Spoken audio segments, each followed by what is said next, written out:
Hello, everyone. Thank you so much for joining us today. My name is Elie Wiesel, and I'm an academic trainer in the Center for Teaching and Learning. I am so excited to be able to help host this webinar today because it is a celebration of our students. I'm going to go ahead and do a few brief housekeeping items for us today. Remember, this webinar is being recorded and we will put it in our CTL webinars LibGuide page for future reference. If you would like to have conversation in the chat, we absolutely welcome you to do so. The only thing I would say is feel free to use the drop down and select everyone if you want everyone to see your comments in the chat. Otherwise, it will just come to the panelists. Another piece, please ask your questions in the Q&A and we will get to those at the end of our discussion here. And feel free to use the scrolling subtitles at the bottom if you'd like to. All you have to do is hover over the bottom of your Zoom and hit show subtitle under the transcripts. So without further ado, I'm going to do a very brief introduction of our panel. We're thrilled to have our School of Education students joining us today. First, we have our very, very soon to be Dr. Cross, who will be defending her dissertation tomorrow. We have Dr. Garza, who will be celebrating her graduation in a few weeks. And we have Dr. Williams as well too. And of course, a very soon to be Dr. Gordon.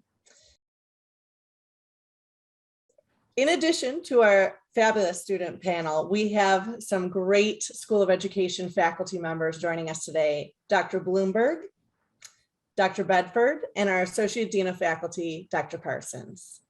So I'm not going to take up any more time. I know we want to get right into this. So I am going to pass this right over to Dr. Linda Bloomberg. Thanks so much, Emily. And as usual, I'm so thrilled to present on behalf of CTL, especially on this really relevant and exciting topic, which impacts so many students, including just about everybody that's on the panel today, including the faculty.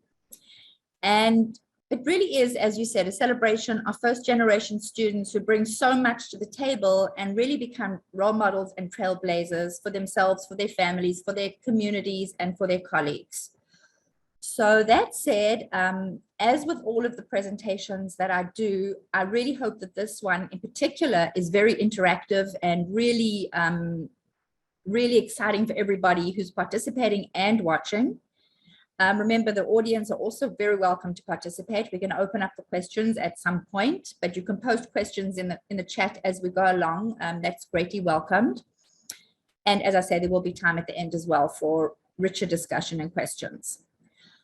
So with that said, I'm going to move forward and I'm going to try and get to the meat of this presentation as quickly as possible. I just have a few sort of theoretical things to go through, just to sort of bring us all up to speed and just talk a little bit about some of the literature on the topic.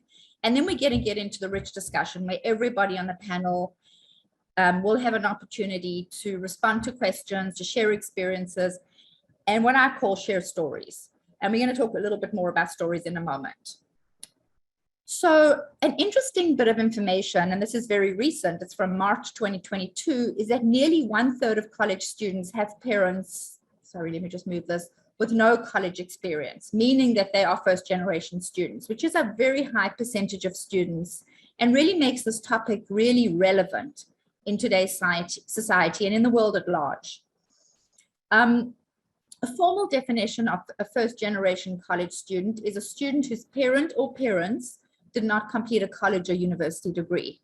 According to the NCES report of 2018, 1/3 of college students are first-generation students. And as you can see, the report of 2022, which I just read in the previous slide, backs up this information, that it still hovers around 1/3 of all college students. First-generation students are really trailblazers who bring unique and diverse perspectives to our community and carry forward the legacy of equity and inclusion. They're role models for their families, for their communities, and for their friends and colleagues as well. First-generation college students inspire us to keep reimagining new ways to honor diversity in terms of our voices and experiences. And so serving the needs of first generation college students becomes more and more important and critical at all colleges and universities. And there's so much being written on this, and more so, because it's a really dynamic phenomenon and a really valuable phenomenon to better understand the first generation college student experience and to build on that and to try and improve and provide services and support to make sure that the first generation college students are always in positions of growth and development.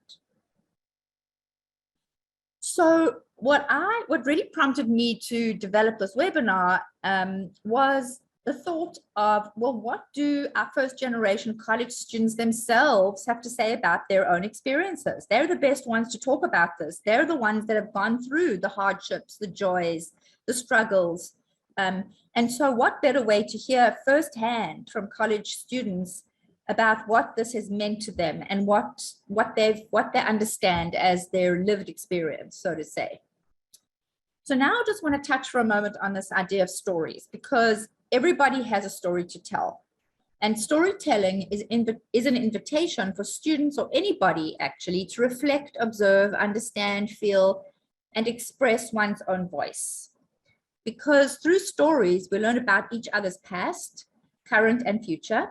We get an intimate glimpse into each other's joys, loneliness, sacrifice, anxiety, anger, fear, guilt, surprise, all of those emotions that make us human.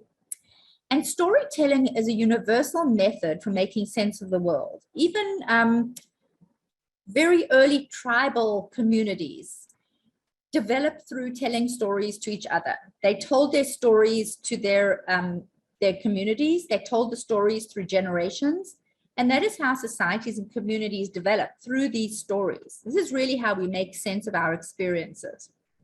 And so because I think that stories are so powerful and really a great part of narrative inquiry, which is one way of doing qualitative research, where we really allow people to share their narrative and then analyze their narratives according to themes and ideas. I just want to present two quotes which have to do with stories. And these are the two that sort of popped out at me that I'm familiar with. And if anybody else, I'll stop for a moment after that, just to ask if anyone has any other quotes or something to share about the concept of stories. But let me just read these two. This first one is by Elie Wiesel, who was a Holocaust survivor. And he wrote this in one of his books called Somewhere a Master. And he said, and I quote, "And even when we are not governed by the answers, we remain affected by the questions that are raised and by the tales which become part of our own." Let's just think about that for literally 30 seconds. It's quite powerful. The other quote I want to share is by Margaret Wheatley, who's a well-known leadership development author and consultant. And she said, "You can't hate somebody whose story you know." And let's also think about that for 30 seconds. Very powerful.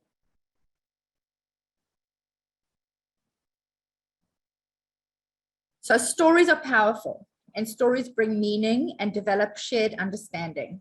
And that is what we're going to base our time together on, sharing our stories, sharing our experiences, and trying to better understand each of those stories and experiences. I just want to go also, just before I get to the very heart of what we're going to be doing, I just want to quickly go over the webinar objectives for today. This webinar is in honor of the many students, alumni, and faculty within the university community whose hard work and resilience have led them to be the first in their families to attend college or graduate school. The hope is to engender a deeper understanding and appreciation of their experiences and the possibilities brought about as a result of their accomplishments and achievements. Today, in this webinar, is an opportunity to share and learn more about diverse experiences and provide others in our community with insights regarding first-generation learners, including their struggles, challenges, and successes. So before we move on, and let me just quickly just continue with this page, sorry, and then I'm going to stop. Serving the needs of first-generation students has become an imperative in colleges and universities. What students themselves have to say about their experiences is critical. And so what we have here in today's webinar is a panel of first-generation students, graduates, and faculty who are joining us here today to share their stories and discuss their educational journeys. So this is our panel. We have Dr. Janelli Garza, who was one of my outstanding students who defended her dissertation a few months ago and is graduating in a few weeks. We have Dr. Brianna Parsons, who is our Associate Dean of Faculty in the School of Education. We have also Dr. Laurie Bedford, who I haven't listed here because she's a co-presenter here with me, but she's also a first-generation student and a faculty member in our school. We have Tabitha Tucker, who's a doctor-to-be. We have Matissa Cross, who's a doctor-to-be, but tomorrow will be a doctor. And we have Dr. Siobhan Williams, who defended recently. Now I feel like crying, and I'm not going to. So let's talk for a few moments before I open up for our stories.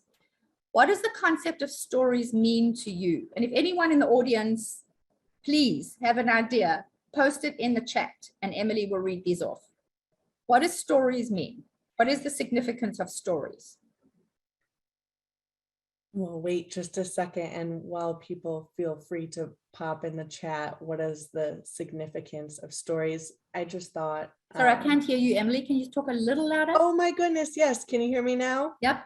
My apologies. While we wait for people to pop in the chat what the significance of stories is, I do want to share that one of our participants as well, Loretta, mentioned that she had become a first-generation student when she was 35, and she will finish her degree when she is 61.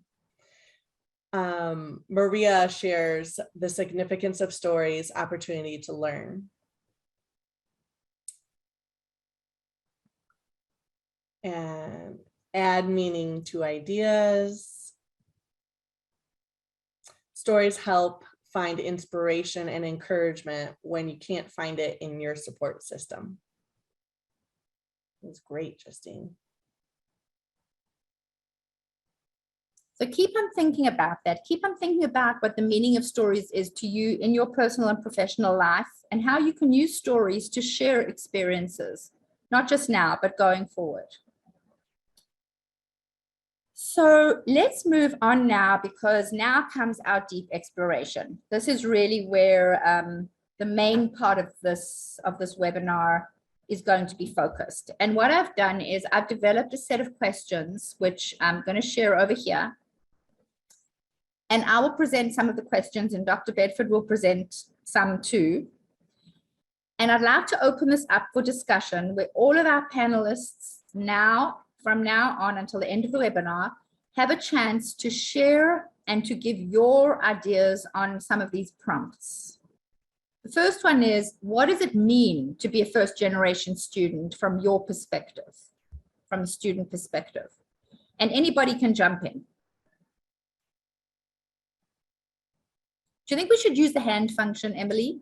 The raise hand, would that help? I think the raise hand would help a little bit, but I do have to share, someone mentioned often first-generation students have stories of triumph and overcoming odds.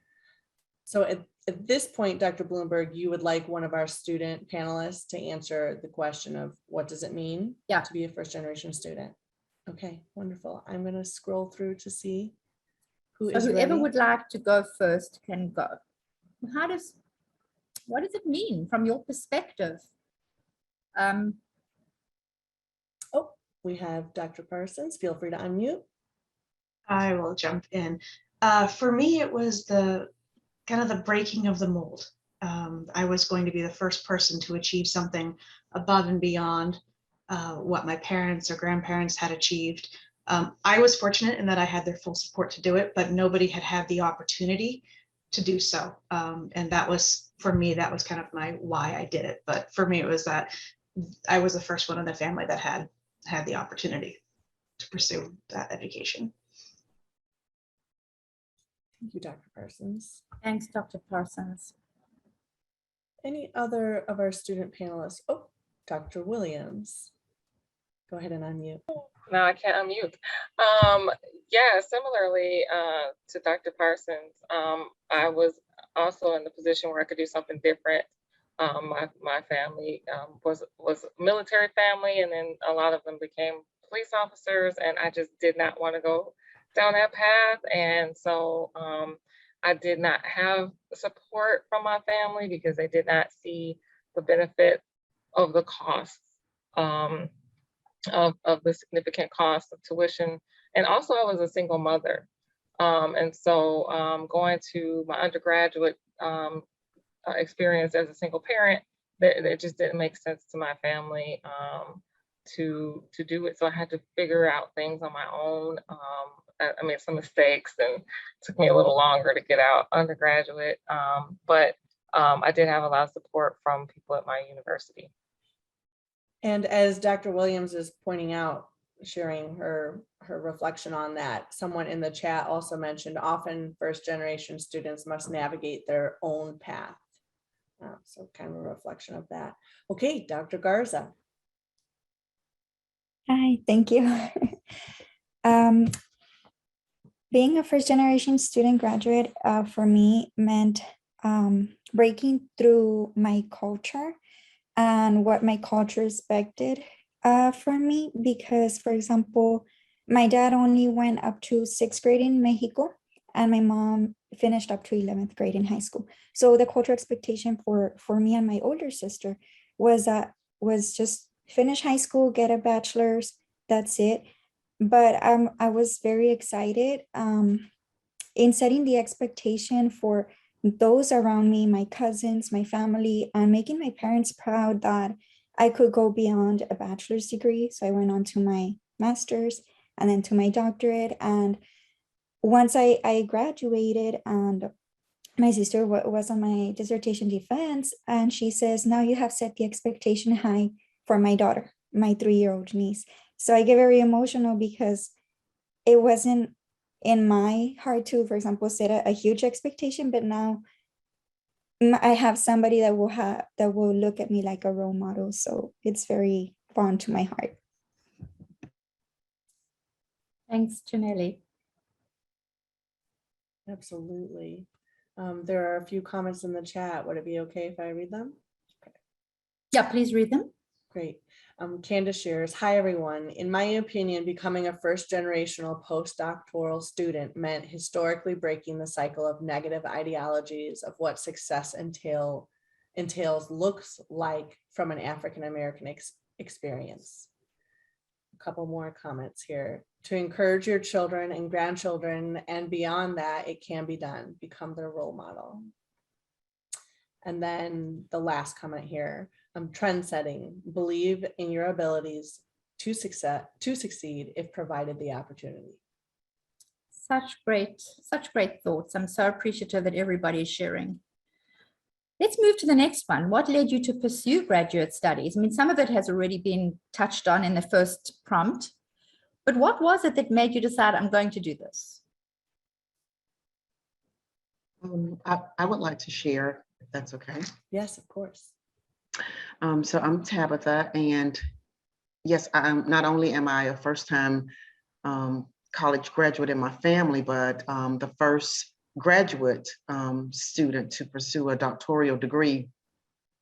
And what led me to pursue this degree was just wanting to provide an example for not only my children, I have 2 sons, but also for students that I work with, each and every day. I am an assistant principal in a high school.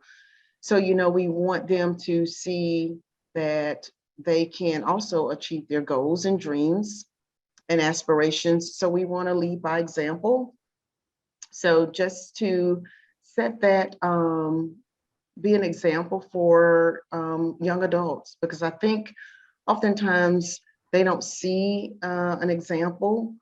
So it's really good for them to see that example and to feel as if, okay, I can achieve this goal as well, because I see someone who is in my building or in my family who has actually accomplished these goals, and just wanting to lead by example. If we're going to say education is important, then we must also be able to show that in the decisions that we've made.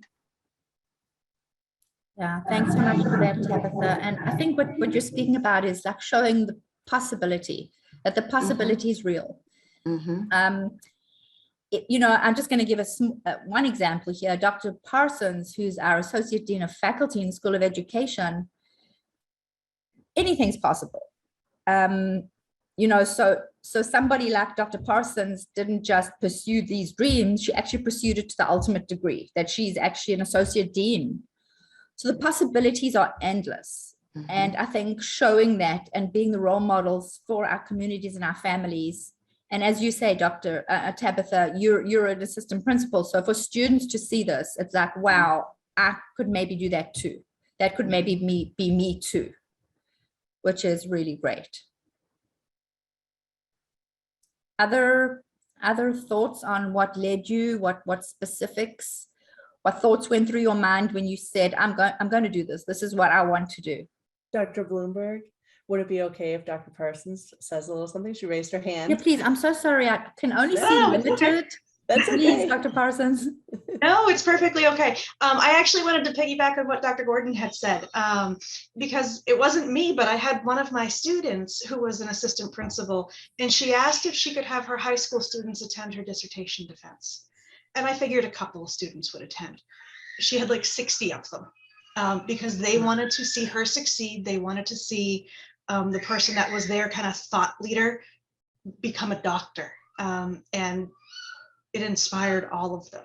And it was such a powerful moment that when you said that, it just took me back to being at that defense. I mean, everybody cried. It was absolutely beautiful.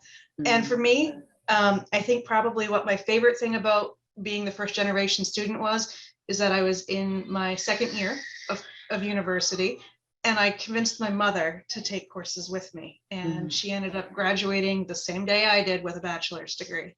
And that was something she would have never done on her own. But it was a very powerful thing for her too. So I just think that influence, it only has to start with one person, and then it can just kind of expand outward. So thank you for that. Thanks for sharing that. That's wonderful. So now we get to the challenges, and it's not an easy road for anybody. What were some of those big challenges that you faced? And remember, these are challenges that most students would face, but sometimes it's even harder when you don't have support, because you don't have people that have maybe traveled that road before in your life. So what were some of those challenges, and how did you overcome them?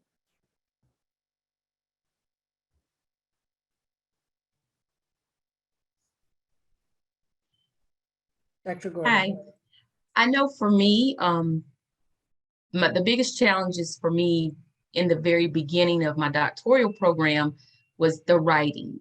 I had 2 math degrees before starting my PhD. So writing was the furthest thing from my mind, and I knew I had to go in with a positive mindset about that. And I tried to stay that way throughout. And I hope Dr. Bedford would agree that I did. But it was very difficult for me to wrap my head around some of the APA things and some of the grammatical things. And I had to get help. I had to make sure that I signed up for webinars and seminars and one-on-one sessions. I had to meet with librarians one-on-one. I had to take part in the resources that they offered me. And I guess that kind of overlaps with the next question, but I feel like for me, the biggest challenge was making sure I understood that what I had in my mind had to come out on the paper. I could not assume that someone knew exactly what I was trying to say. I had to actually say it. So that was my number one challenge to get over and get through.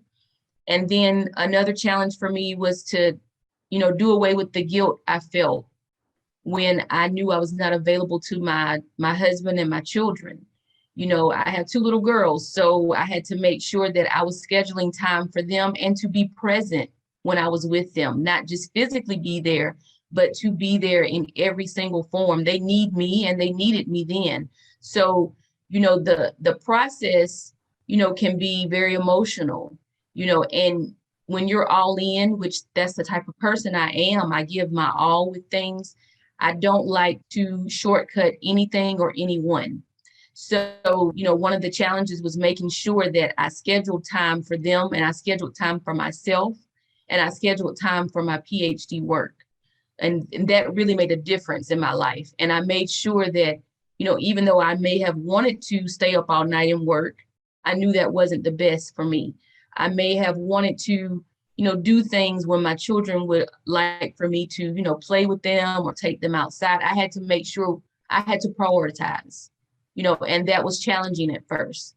So even though it seems trivial and it seems like that's something simple that you would say, oh, you know, no, that should be common sense. Sometimes it's not. You know, sometimes those are things you really have to write down, and you really have to be aware that, okay, this is a challenge. I need to do something about it. I don't need it to beat me. I need to figure out how I can fix it. So, you know, those were things that I had to deal with on my personal journey. And, you know, it really worked for me. Thank you so much. Thanks so much for sharing that, Matissa. That was really also great. And I'm just thinking about two things that you said. Firstly, that this question and the next one kind of go hand in hand.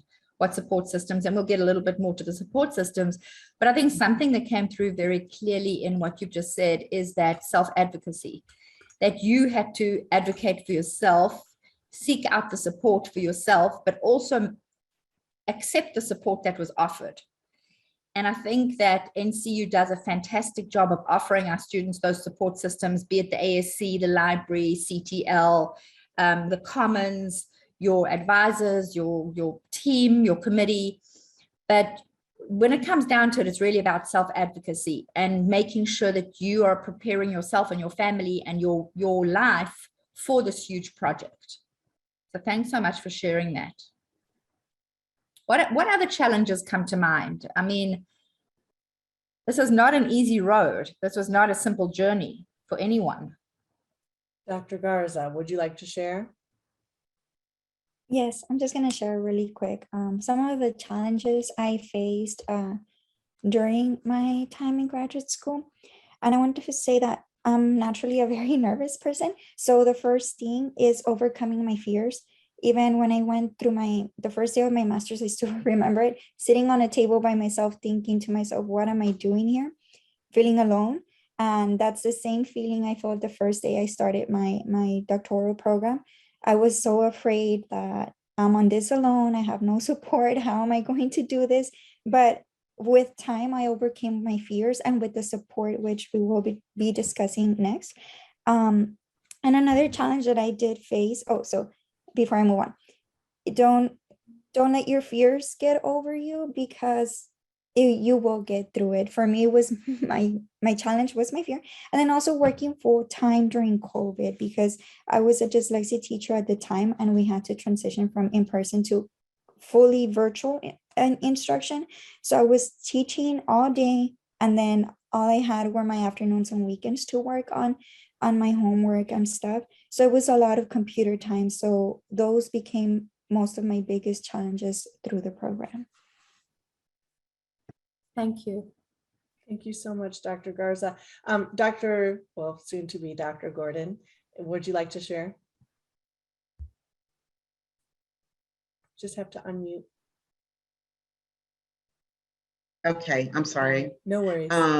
Some of the challenges I faced, one big challenge was I work a lot as a high school assistant principal, because in my district, we have to attend all sporting events. And if any of you are familiar with the high school, you know they have every single sport. And so just trying to balance my job and the work for my education, it's still a challenge, because I am just exhausted, because we have to work so many hours per week, and then trying to find time to work on my paper. And then I recently got married, so trying to just juggle family, work, and education has been a very big challenge. And trying to also pencil time in for myself. That's been my biggest challenge. Yep. the time and the energy involved and the mindset, like what all of you have said, including Janelli, like that fear, like, am I going to actually succeed? Like, am I cut out for this? Will I manage? What if I don't? All those kind of feelings that can sort of weigh us down. Thank you. So with all the challenges, and the challenges are real, struggles are real, what support systems worked for you and your families? Let's see, support system work for you and your families. Feel free to share. I do also have someone who actually also has their hand raised. So let me know if there's time for that as well too. I can share about the support system. I don't want to put Dr. Bedford on the spot, but I had kind of quite a journey to NCU. I started at another university that closed, and then I had a chair that quit, and then I got Dr. Bedford, who she doesn't know this, but I feel like she's my angel. I just appreciated her patience, her availability. When I wanted to give up and quit, she was just always even keel with me. And I know it got crazy at times. I know I wanted to quit. I'm so glad she didn't give up. And I know it sounds cliche, but for me, the chair is the person who will support you through this journey as a doctoral student. You know, hopefully I hear some of my friends that are going through other procedures to select a chair. And I was really nervous when I was assigned a chair, but I couldn't have done it without Dr. Bedford. So I just really leaned on her more than she knows. And then I also had a mentor who I worked with who really supported me through it, because other people didn't understand when I couldn't make it to the birthday parties, or I couldn't go out of town, or I couldn't be present at family events for longer than an hour, because the writing process really, like Dr. Cross shared, it really consumed me. I'm an all-in kind of person. If I scheduled it in my book, I had to get really organized. I had to be on that schedule, or I just, you know, can't function without that. And so I really kind of lost contact with people for a while, just so that I can kind of get in the zone. And people did not understand that. And so I had to lean on I found Facebook groups, and I would have writing sessions with coworkers, you know, not necessarily students, but just people who were really on my team and on my side to see me finish. The people who you put in your acknowledgements, or were the people who I held on through this process. And in undergraduate and master's programs as well, you know, I really grabbed on to people who were going through the same process, not necessarily first gen, but just going through a program. And so that's what I really leaned on. And then also with NCU, I'm not being paid for this, so I can't say that NCU has the best resources I've ever seen, hands down, through all my college experiences. And I've been to 3 different colleges and before I came here, and you know, you really have to take advantage of the resources that are available to you at all times of night. I would get a tutor, a writing tutor, who would look for me to sign up for her sessions. And I was like, oh, I'm so glad I haven't frustrated you to quit your job. So I have to say, take advantage of the resources at the school. If I may jump in just really quick, I seen soon to be Dr. Cross, you have your hand raised. But I do just wanted to say thank you, Dr. Williams, you're way too kind. But I think you bring up a good point in terms of, you know, those aha moments when you think you can succeed. And I think in many students I see that isn't necessarily, it doesn't seem like a specific point. And for myself as well, I mean, you're there and then you kind of like, oh, maybe I can't. Yeah, I can. And you kind of have these successes. And I think for many folks, whether they're first generation or not, I think there's those ups and downs. And with that, soon to be Dr. Cross, you've got your hand raised too. And I wonder if you might point on your research. There's a lot of discussion in the chat about mentorship. And so if you want to say a little bit something about that, I know that your research was in a community college, but I think some of it may be transferable to our own setting. So I don't mean to put you on the spot, but if you don't mind, maybe just talking a little bit about that particular finding and sharing that with the group, I'd really appreciate that. Well, of course I'm on the spot, but It's okay. But I agree with Dr. Williams about Dr. Bedford because she's my chair as well. So I was fortunate enough to have her. So I'm going to say the same thing you said and agree. And I'm going to support your findings, Dr. Williams, because I feel like when you do have a chair that supports you like she does, and honestly, you know, going through a bachelor's and a master's program, I felt the most supported in this online program. And it's amazing because who would have thought? And one thing I remember her saying is, you don't know what you don't know. And it just resonated with me because I went into it with so many ideas about, oh, am I going to be alone? Am I going to feel this way? Like Janelle said, you know, am I going to be sitting here by myself? And then you realize there's all these people here and all these resources that you can take part in only if you go and ask. Like Dr. Bloomberg said, are you going to take part? Are you going to accept them? Are you going to click the link? Are you going to click time? There were so many times I got the times wrong because, you know, the timing is off a little. So sometimes I would show up and I'm like, oh, that's not what it is. And it took me a while to get used to that part. But once I did, I was meeting with librarians at 6 o'clock in the morning, and I was meeting with tutors, you know, at 9 o'clock at night. And it just made a difference in my life because I got to a point where I was almost at a standstill at one point with trying to figure out other names for, you know, African American. And I remember, you know, the librarian pointed out to me, well, what about saying non-African American or non-white? Or, I mean, just little simple things that made me go, oh my goodness, why didn't I think of this?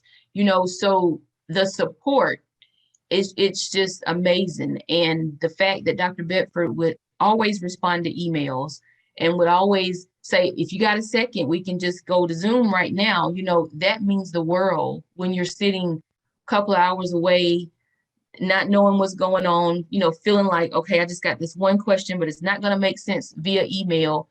It really means the world. So I'm very grateful and I'm very thankful. And I feel like she was a mentor as well. And to, you know, speak to what I did my research on, what I found was a lot of students did not know that they needed a mentor. They did not realize the missing piece was only if I had seen that person that looked like me or that did it before me to tell me these things or to show me these things. You know, one of my findings was using alumni to come back into the communities to just give workshops, present information, to show their communities, hey, I did it, you can too. You know, just letting them know that if I can make it, you know, there's nothing to say you can't. You know, one thing that my husband said at the very beginning of my process, he said, you know, if a PhD was not able to be awarded to anyone, nobody would have it. You know, if it was not doable, it couldn't be done. And I was like, you know, I can't think that I cannot do it. You know, I cannot think that way, you know, and it's not easy. And if it was easy, everybody would have one. You know, if it was free, like Dr. Williams said, you know, tuition was a big deal for her. If it was free, you know, they'd be handing them out, you know, so it's going to be work and it's going to cost money and time and it's going to take some sacrifice, you know, and the students that I was able to have take time to interview and spend time with, you know, they expressed that they needed someone to take that time with them. They needed someone to show them more than just the initial college tour or just, okay, here's where you go to class. They needed someone to say, okay, we have resources for this, this, and this. We have things that you can reach out to, people you can talk with, and people that look like you and people that have gone through what you've gone through. You know, sometimes it's just that connectivity that makes a difference. It's not necessarily things that are on paper. Sometimes it's just a smile. Sometimes, you know, just like for me, it was just an email some days. So I feel like, you know, support systems look so different for everyone. And for me and Dr. Williams, it sounds like ours were about the same. But everybody needs that person or that resource to help them stay connected. And I feel like NCU did a great job for me. you. Thank you so much for sharing that. So much to think about. The whole idea of mentoring is so critical. I hope you're going to publish something about the findings of your study as well. There's so much to be written about mentoring. There are journals on mentoring, conferences on mentoring. It's a really powerful area. I think Dr. Garza had her hand up. Yes, sorry, really quick. I took my hand down just because I just wanted to second on what everybody else already said. Some of the support systems that I had were the comments.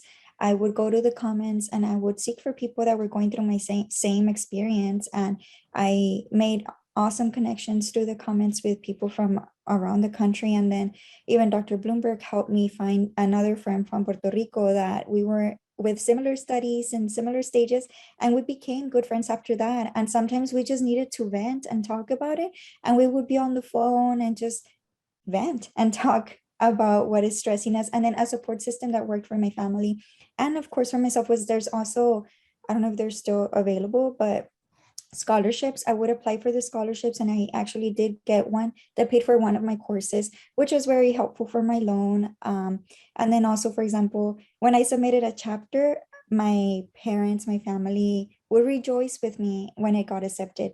If I cried, they cried with me. So that was a support system I had with my family, where even though they didn't know what I was going through, they supported me emotionally. So that's just wanted to second on what everybody else had said. Thanks for sharing that, Janelle. I just want to touch on two things that you said. The one student that I put you in touch with still really looks up to you, and she's only on her chapter 3, and she considers you a mentor, and she talks about you often. And she said, you know, Dr. Garza could do this, and so can I. And because you're doing research on a similar topic, she really learned a lot from you, and she attended your defense. The other thing I just want to say, I just want to be very proud that you were actually nominated for Dissertation of the Year. And even though there is no Dissertation of the Year this year, Dr. Garza was one of the nominees, which I'm very, very proud to say. Thank you. And yes, it was a good friendship that we developed, and I try to help as I can to her as well and everything. But thank you for sharing.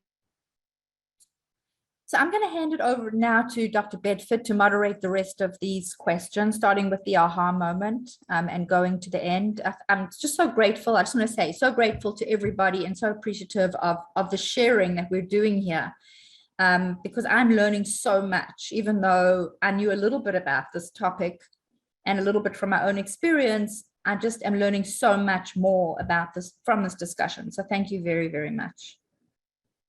Yeah, thanks, Dr. Bloomberg. As I'm sitting here not saying a word, I'm learning so much, and I'm just feeling just very grateful to be here today and to hear you all speak. Before we start, I think Dr. Gordon, or soon to be Dr. Gordon, I think you had your hand raised, and I just want to give you an opportunity to share. Oh, thank you. I appreciate that.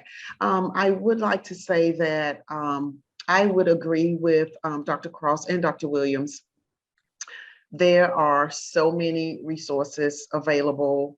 I too was reluctant about pursuing a doctoral degree online because I was thinking, oh my goodness, what if I don't, have access to resources? But the resources are available. There are so many articles in the library. The librarians are also very helpful. And also my chair, Dr. Bloomberg, I was assigned Dr. Bloomberg after I had started writing my dissertation, and I was actually on chapter 1. But I must say that it has been very, very good for me.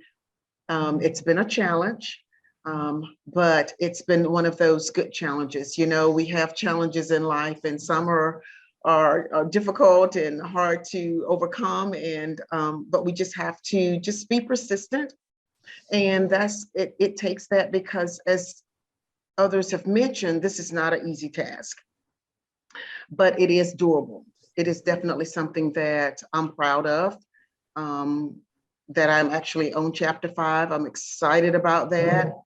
Anytime I would email Dr. Bloomberg, she would email and she would call, and she's always been supportive. She's always offered help and words of encouragement, because during the process, we all need words of support, because this is definitely something that's very challenging.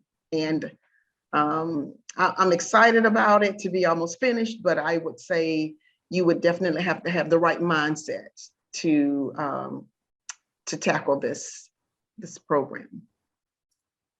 Let's also I just want to chime in, and before Dr. Bedford goes to the next question, and that is, I hope we all also remember that we're not just talking about first generation college students. All of you panelists have taken your studies way beyond what most people ever do, and that is you're pursuing doctoral studies and have achieved a doctorate.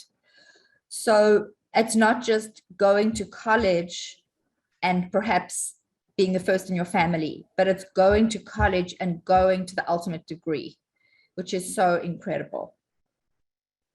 Yeah, thanks, Dr. Bloomberg. Those are great words. I jumped ahead a little bit a while ago. It seems like much of the conversation kind of transcends these questions. So maybe take a step back and think about those successes again. And I kind of noted what I see often are these ups and downs. I can be successful, mixed in with periods of being really frustrated, and perhaps having feelings of self-doubt. So if we could just talk a little bit about that. Were there some aha moments when you felt like, yes, I can do this, coupled with perhaps some of those other kinds of times? And if you just talk a little bit about what strategies you may have used to help you reach and stay at that high.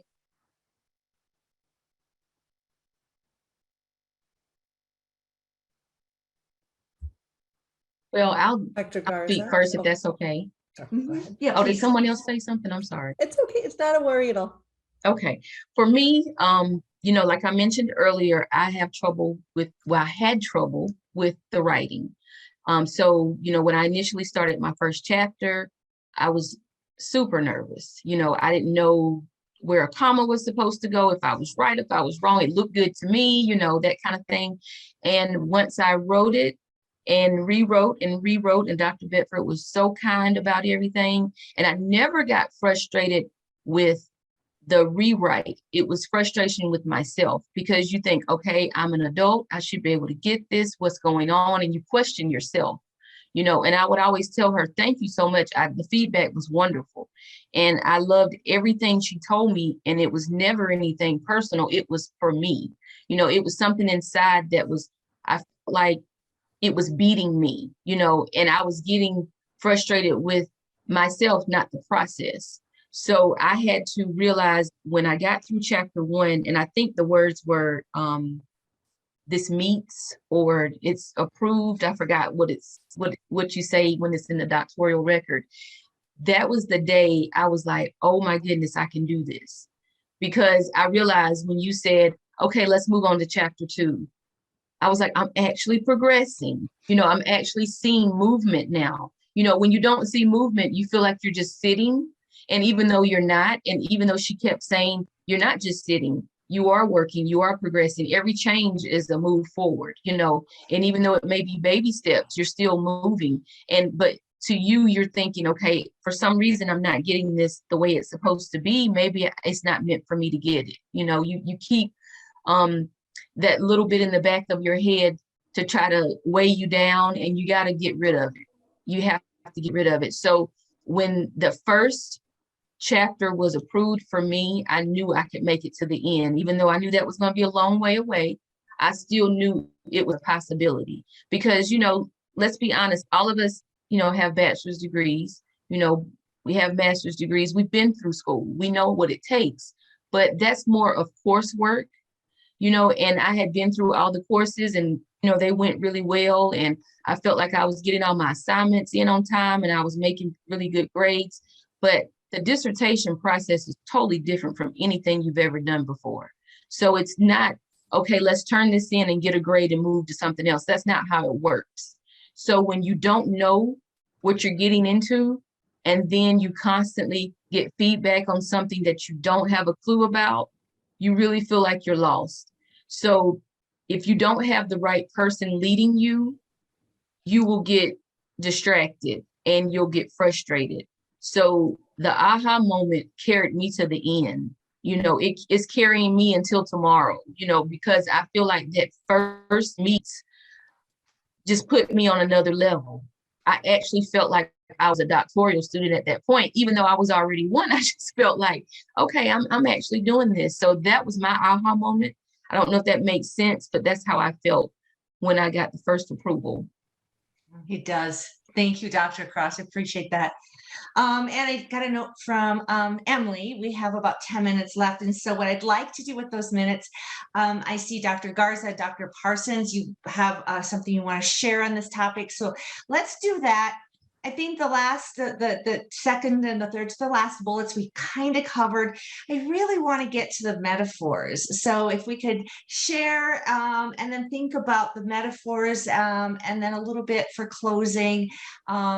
This conversation is so rich. I'd like to end on that high note. So Dr. Garza and then Dr. Parsons, go ahead.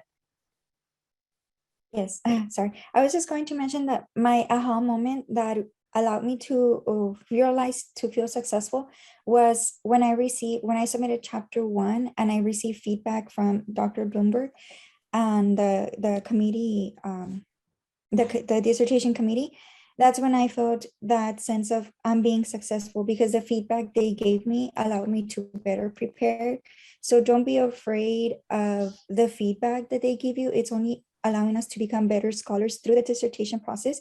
And in a conversation with Dr. Bloomberg, and I guess I was very stressed. One of those conversations, Dr. Bloomberg mentioned that writing a dissertation may only happen once.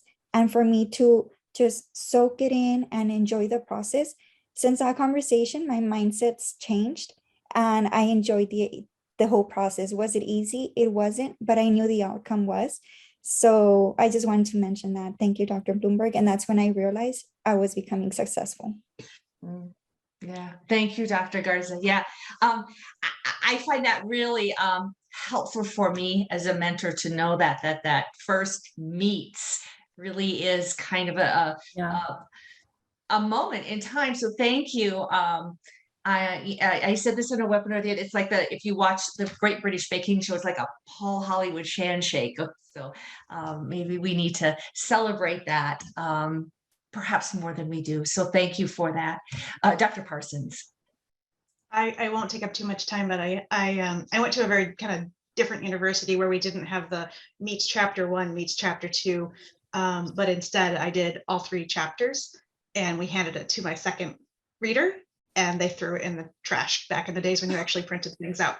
So it was my entire proposal, and she was like, "You can't do this. You have another 2.5 years." And I was like, "Okay, watch me." And that was my aha moment, is that I could prove that person wrong. The other aha moment I had was that my dissertation was about first generation low-income women in community colleges and what made them succeed. And when I got my second chair, she said, your biggest responsibility as a qualitative researcher is to be a voice. You are giving a voice to people that are giving you their time, they're giving you their emotions, some of them are giving you kind of parts of their heart, and that it is your responsibility to bring that forward in your dissertation. And for me, that was such a powerful moment that it's actually something that I share with my own students now, because I think that, especially in qualitative research, data collection and analysis and that reporting out in chapter 4 is one of the most humbling and the most empowering things you can do. And it's a wonderful aha moment to realize that you as a scholar and a student can be that voice for someone else. So 2 very different moments for me, but I thought you might like it. So I love that you said, Dr. Parsons, that low moment of having your DP was trashed, literally in the trash can. For you, that was, I'm going to do it. I'm actually going to succeed, which is really great. Yes, I won't tell you that it was a fun moment. It was a very angry moment, but it was definitely kind of that wake up call to say, you know what, I can do this, even with what's happened.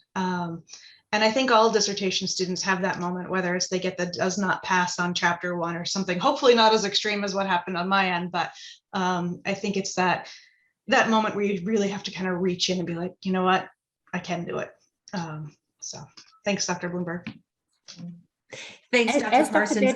As Dr. Bedford transitions to the metaphors, I'm just going to move away from the questions and show you some of the images that I have here as you think about the metaphors. And I love this one.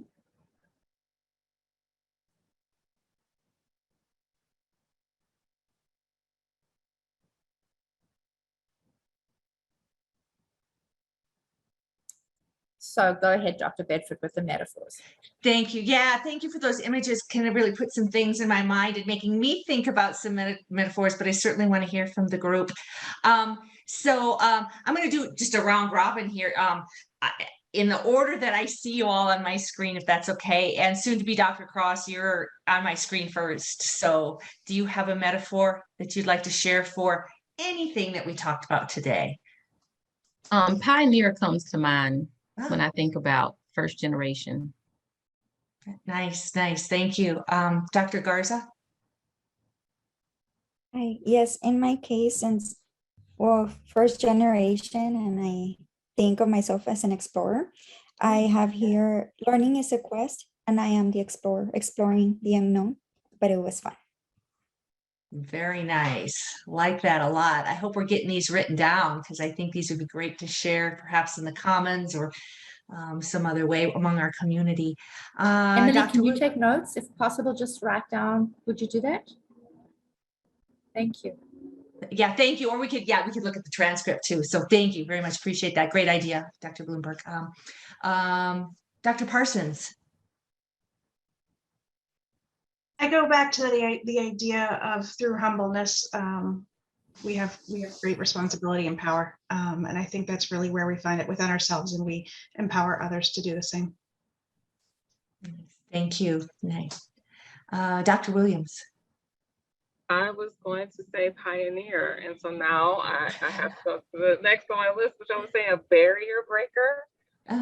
Because I just feel like, I work with low-income students and BIPOC students, and there are so many barriers. And first-generation students, I feel that's what we do, is we break barriers.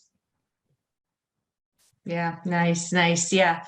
As you're talking, conversations coming to my mind that we've had, and Dr. Cross as well. So it's kind of bringing up some good memories of some of those conversations we've had throughout the years as we worked together. So thank you for that, Dr. Williams.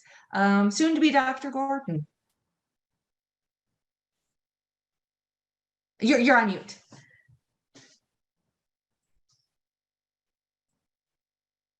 Dr. Gordon, you're on mute. Oh. Yeah, I'm sorry. What comes to mind is Trailblazer.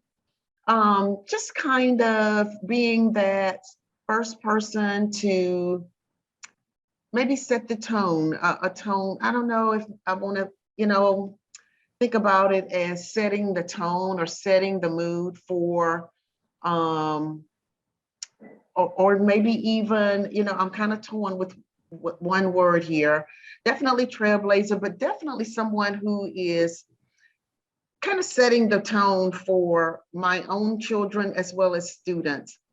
Just someone that they can look at to see that's a role model, an example, someone that overcame a lot of obstacles. Because I didn't mention this early on, but I was raised by my great-grandparents who had very little education. So I feel, become a doctoral student after having to, been in that environment is significant to me.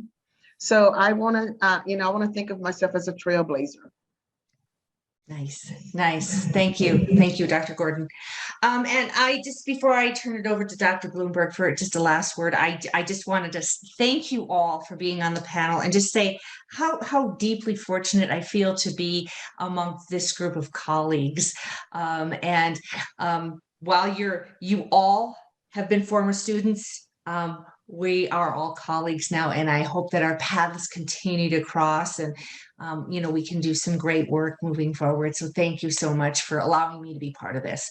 Dr. Bloomberg. Yeah, so Dr. Bedford, thank you so much for assisting me in moderating. Thank you to the CTL. Thank you to this incredible team of panelists who really have shared your stories in such a rich and deep way.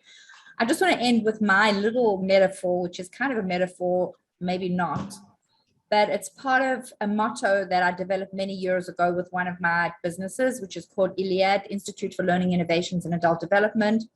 And my little tagline is learning powers change. If I can just leave you with that, what kind of change is going to come about as a result of your learning? And with that, we have so much to think about and so much to walk away with. I know I certainly have learned so much here today, and I really am very grateful to everybody who's taken the time to join the webinar, to present on the webinar. I'd love to continue this discussion in the Commons, through emails, through chats, through discussions, anywhere. But let's keep these discussions going and keep thinking about the accomplishments that you have achieved and what you're going to do going forward. So with that, thank you very much to everybody. Dr. Parsons for taking the time also from her really busy schedule, and everybody, and Emily, to you too. Thanks very much. Absolutely. It's always our pleasure, and congratulations to those that have recently received their doctorate and to those well on their way. Good luck tomorrow, soon to be Dr. Cross. And as always, we are wishing you a wonderful rest of your day, and we hope to see you at the next webinar.